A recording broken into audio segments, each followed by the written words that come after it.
ভোগে সুখ নাই, ত্যাগেই প্রকৃত সুখ নিহিত রয়েছে। এটাই লক্ষ্য করলাম বিদ্যুতের কাজের ক্ষেত্রে। কেন বলছি জানেন এ কথা?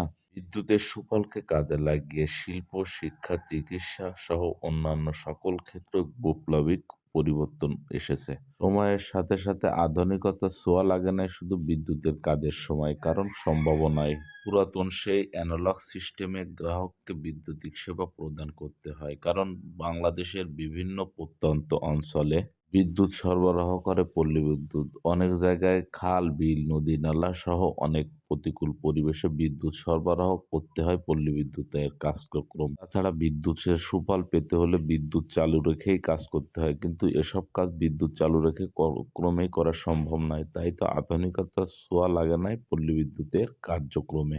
বৈদ্যুতিক কার্যক্রমকে আধুনিকায়ন করা হলে হয়তো সময়, শ্রম, সর্বোপরি গ্রাহক সেবা আরও বৃদ্ধি পেত। দ্রুততম সময়ে সকল কার্যক্রম শেষ করা যেত।